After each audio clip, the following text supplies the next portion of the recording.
Welcome to BRK news. ఈరోజు మనతో పాటు ఉన్నారండి హోమియో ఫిజిషియన్ డాక్టర్ చైతన్యరాజు గారు. సార్తో ఈరోజు మనం ఎందుకున్నామంటే ఈ మధ్య కాలంలో చాలా మంది నరాల బలింత ప్రాబ్లం ఫేస్ చేస్తూ ఉన్నారు. ఈ ప్రాబ్లం వచ్చిన వాళ్ళు అరికాల మంటలు, చేతుల తిమ్మిర్లు ఇలా చాలా వరకు ప్రాబ్లమ్స్ కొని తెచ్చుకుంటా ఉన్నారు. వీటన్నిటికీ చెక్ పెట్టేట్టు మన ఇంట్లో ఉండే ఒక ఇంగ్రీడియంట్ దీంతో పాటు కలిపి ఇంకొక ఇంగ్రీడియంట్, ఈ రెండు ఇంగ్రీడియంట్తో మనం సార్ చెప్పినట్టు తీసుకుంటే కనుక ష్యూర్‌గా ఈ ప్రాబ్లమ్ నుంచి బయటపడతామని చెప్పేసి అంటున్నారు. అది ఏంటి, ఆ ఇంగ్రీడియెంట్స్ ఏంటి, ఎలా తీసుకోవాలి, ఎప్పుడెప్పుడు తీసుకుంటే ఈ ప్రాబ్లమ్ నుంచి మనం బయటపడతాం సార్ ద్వారా తెలుసుకుందాం. నమస్తే సార్. నమస్తే సార్. సార్ ఒక ఇంగ్రీడియంట్ వచ్చేసి నువ్వులు. ఈ నువ్వుల్ని ఇంకొక ఇంగ్రీడియంట్‌తో కలిపి మీరు చెప్పినట్టు తీసుకుంటే ష్యూర్‌గా నరాల వాంతి ప్రాబ్లమ్ తగ్గుతుంది. దీంతో పాటు హోమియోపతి మెడిసిన్స్ మీరు చెప్పినట్టు తీసుకుంటే పూర్తిగా మీరు రివర్స్ చేసుకోవచ్చు, నరాల వాంతి ప్రాబ్లమ్ నుంచి బయటపడొచ్చు అంటున్నారు. ఎలా? నరాలు ఉంటాయి కదా మన బాడీలో, యెస్. మొత్తం బాడీలో ఎలక్ట్రిసిటీ ప్రొడ్యూస్ చేస్తాయి. అంటే ఒక్క కాడికెళ్ళి ఇంకో కాడికి సిగ్నల్ పోతేనే మన చెయ్యి పనిచేస్తుంది. ఓకే ఆ సార్. ఒక్క కాడి నుంచి ఒక్క కాడికి అంటే ఎట్లా? ఇప్పుడు బ్రెయిన్ ఉంటుంది కదా, యెస్. బ్రెయిన్ తలలో ఉంటుంది, దానికి స్పైనల్ కార్డ్ ఉంటుంది. మెడ నుంచి నడుము వరకు కింద వరకు స్పైనల్ కార్డ్ ఉంటుంది. ఓకే. దీని లోపల నుంచి మొత్తం నరాలు బయటికి వస్తాయి. ఓకే. అది మొత్తం బాడీ ఎండింగ్ వరకు. ఈ ఫింగర్ టిప్ ఉందా, యెస్. ఈ ఫింగర్ టిప్ వరకు నరాలు ఉంటాయి. ఓకే. అవన్నీ కనెక్షన్ బ్రెయిన్కు ఉంటుంది. అయితే ఇప్పుడు ఒక గిన్నె ఉంది, ఓకే సార్. ఆ గిన్నె ఫుల్ వేడిగా ఉంది. అది వేడిగా ఉందని మీరు మర్చిపోయిండ్రు, దాన్ని అట్లానే ఎత్తాలనేసి పోయిండ్రు. ఏమవుతుంది? అబ్బా అని చెయ్యి వెనకట్ చేస్తాం. అంతే సార్. ఇప్పుడు ఇక్కడ నరం ఉంటుంది కదా, యెస్. ఆ నరం సిగ్నల్ ఇస్తుంది మీకు. ఓకే. మన బ్రెయిన్ కి సిగ్నల్ ఇస్తుంది. అది కాలిన వెంటనే అంటే అక్కడికి వెళ్ళగానే వేడిగా ఉంది కాబట్టి వెనక్కి తీసేసుకుంటుంది. ఆ, ఇన్ కేసు మనకు అది పని చేయకపోతే ఆటోమేటిక్గా చేయి పెట్టేస్తాం. అది కాలినా కూడా మనకు స్పర్శ ఉంటుంది. అయితే దీంట్లో పెయిన్ రిసెప్టర్స్ అని చెప్తారు. అంటే మనకు నొప్పి అయినా ఏమైనా కాలినా మనకు సిగ్నల్ ఇస్తుంది. కానీ విచిత్రం ఏంటంటే సిగ్నల్ ఇప్పుడు ఇట్లా టచ్ చేయగానే సిగ్నల్ ఇక్కడ ప్రొడ్యూస్ అవ్వదు. ఓకే. ఇక్కడ నుంచి ఫస్ట్ వేడిగా ఉందనేసి సిగ్నల్ బ్రెయిన్ పోతుంది, ఓకే. మళ్ళా బ్రెయిన్ నుంచి రిటర్న్ వస్తుంది. ఓకే. అట్లా అయి మనం చేయి వెనక్కి తీస్తాం. ఓకే.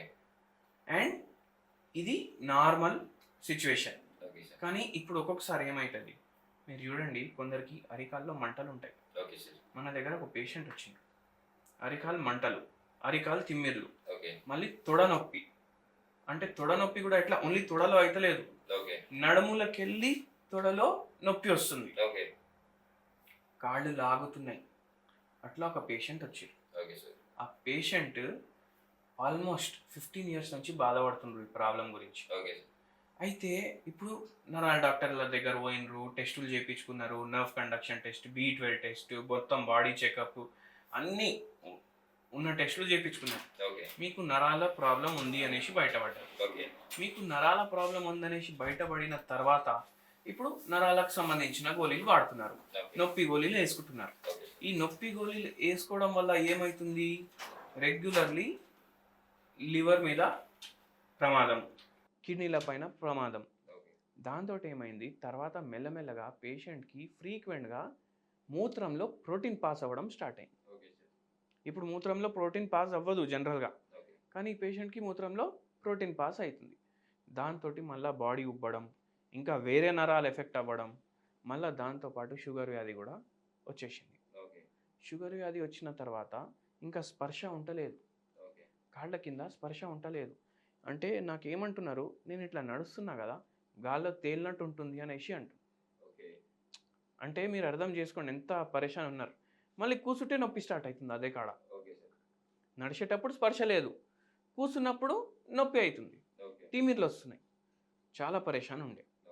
అయితే మనం ఈ పేషెంట్కి ఇప్పుడు మనం ఒకటి గమనించాలి. ఏం గమనించాలి? మనము కొన్ని మందులకి సైడ్ ఎఫెక్ట్ ఉంటుంది, ఆ మందులు వాడొద్దు. దాని బదులు ఎటువంటి మందు చూస్ చేసుకోవాలి? మనకు ఎఫెక్ట్ ఉండాలి కానీ సైడ్ ఎఫెక్ట్ ఉండొద్దు, అంటే కొలాటరల్ డ్యామేజ్ ఉండొద్దు. సో అటువంటి మెడిసిన్ మనం చూస్ చేసుకోవాలంటే మనం హోమియోపతి మందులు వాడాలి. హోమియోపతి బ్యూటీ ఏంది? హోమియోపతిలో సైడ్ ఎఫెక్ట్లు ఉండవు అండ్ రోగం ఉండేది బాడీలోకి వెళ్ళి బయటికి తీయడానికి హెల్ప్ చేస్తుంది. ఇప్పుడు మనం నొప్పి గోళీ వేసుకుంటాం, 4 గంటలు పనిచేసింది అనుకోండి, 4 గంటలు పేషెంట్ కూడా పని చేసుకుంటాడు, పేషెంట్కి నొప్పి కూడా అనిపించదు. కానీ 4 గంటల తర్వాత అబ్బా అబ్బా అనేసి మళ్ళీ ఎత్తుకుంటా స్టార్ట్ చేస్తారు. ఈ పేషెంట్ బాధ ఎంత ఉండే అంటే ఇట్లా బెడ్ మీద పడుకుంటే, పిల్లలు ఉండే 3 ఇంట్లో, వాళ్ళందరినీ నా కాళ్ళ మీద పడుకోండి, ఓకే. కాళ్ళు ఒత్తండి, అంత బాధ ఉండే. ఓకే. అయితే ఏంది, షుగర్ వ్యాధి ఉంటే పైకి వస్తుంది ఇట్లా ఓకే. నరాల బలహీనత. మళ్ళా వేరే నొప్పి గోళీలు వాడడం వల్ల, షుగర్కి గోళీలు వాడడం వల్ల, బీపీకి గోళీలు వాడడం వల్ల ఇంకా ఎక్కువవుతుంది. ఓకే. మళ్ళా దాని తర్వాత టెన్షన్. ఈ పేషెంట్కి ఏం టెన్షన్, నా పిల్లలు పెళ్ళిళ్ళు అవ్వలేదు ఇంకా, ఓకే. 30 ఏండ్లు వచ్చినాయి, 35 ఏండ్లు వచ్చినాయి ఒక్కోనికి, వాళ్ళకి పెళ్ళిళ్ళు అవ్వలేదు, ఓకే. కూతుర్ల పెళ్ళిళ్ళు అయిపోయినాయి, వాళ్ళు పరేషాన్ ఉన్నారు. ఓకే. అంటే వచ్చి ఈడ ఉంటారు, ఓకే. వాళ్ళ ఇంట్లో వాళ్ళ సంసారం వాళ్ళదే కదా, యెస్. ఇక్కడ ఉంటే అమ్మకి టెన్షన్. అయితే నేను ఒకటి అడిగిన, ఇప్పుడు మీరు టెన్షన్ పడుతున్నారు, ఏమవుతుంది, వాళ్ళ ప్రాబ్లంలు పోతున్నాయా అనేసి అడిగిన. పోవట్లేదు, మళ్ళీ మీరు టెన్షన్ పడి ఏం లాభం, ఏం లాభం లేదు.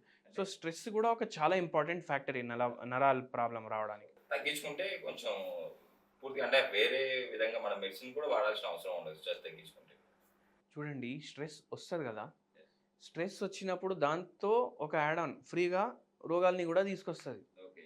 స్ట్రెస్ పోతే కూడా రోగాలు పోవు ఎన్నోసార్లు. ఇప్పుడు పేషెంట్కి ఇట్లా ప్రాబ్లం ఉందనుకోండి, షుగర్ వ్యాధి, బీపీ వ్యాధి తెచ్చుకున్నాడు, స్ట్రెస్ తగ్గించుకోండి, యోగా చేయండి, మెడిటేషన్ చేయండి, మందులు తీసుకోండి, ఇవన్నీ చేస్తాం, అప్పుడు స్ట్రెస్ తగ్గుతుంది కదా.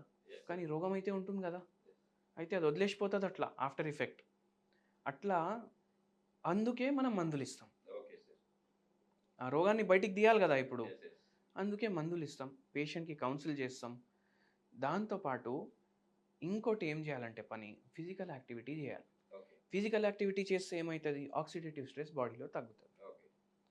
అయితే అట్లా ఫిజికల్ యాక్టివిటీ రెగ్యులర్ పెట్టుకొని, నిద్ర సరిగా ఉంటే, ఎవ్వరి గురించి పట్టించుకోకుండా మన గురించి పట్టించుకుంటే మనకు రోగాలు ఉండవు, ఓకే. ఉన్న రోగాలు కూడా తగ్గించడానికి జర హెల్ప్ అవుతుంది. Okay sir. సో అట్లా మనం లైఫ్ స్టైల్ మెయింటైన్ చేయాలి. సార్ హోమ్ రెమెడీ వరకు వస్తే ఇప్పుడు నువ్వులు చెప్పారు, నువ్వులతో పాటు ఇంకేం తీసుకోవాలి, ఎలా తీసుకోవాలి? ఎలా తీసుకోవాలంటే, ఇప్పుడు మీరు చూడండి, చాలామంది ఏమంటారు, నువ్వుల లడ్డూలు తినండి. ఓకే. నువ్వుల లడ్డూలతో ఏందంటే, నువ్వులు హెల్త్కి చాలా మంచివి, కానీ నువ్వుల లడ్డూల్లో ఏం కలుపుతాం మనం, జాగరీ కలుపుతాం, Yes. బెల్లం కలుపుతాం. Yes. ఆ బెల్లంలో ఏముంటుంది, షుగర్ ఉంటుంది. Yes. షుగర్ ఉంటే ఏముంటుంది, ఎక్కువ క్యాలరీలు ఉంటాయి. మనం ఎన్నో వీడియోల్లో చెప్తాం, షుగర్ ఎక్కువ తీసుకోకండి అంటే, షుగర్ ఇంత నాశనం చేస్తే బెల్లం ఇంత నాశనం చేస్తుంది, కానీ మనకు నాశనమే వద్దు. Yes. సో మనం ఏం చేస్తామంటే, ఒక 100 గ్రామ్స్ నువ్వులు, ఓకే.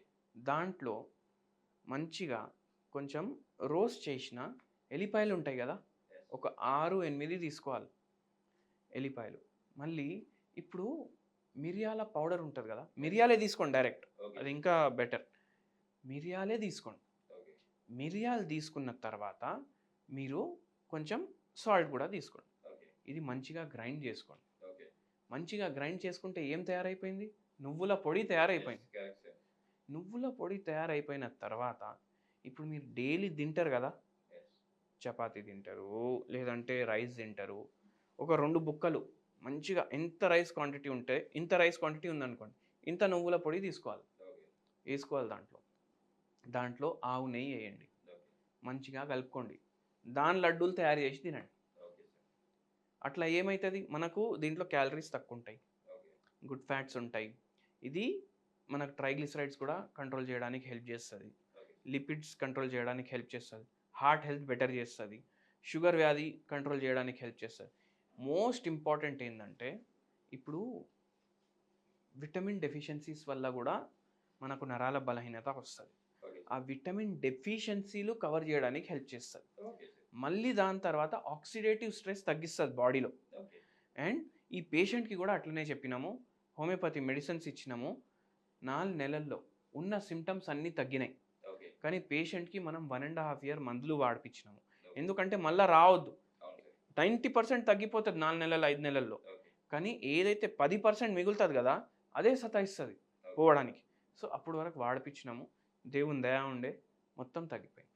నిజంగా సార్, ఈరోజు అయితే మన ప్రేక్షకులు చాలా చక్కటి remedy, at the same time హోమియోపతితో నరాల మందు ఎలా చెక్ పెట్టచ్చు చాలా చక్కగా వివరించారు.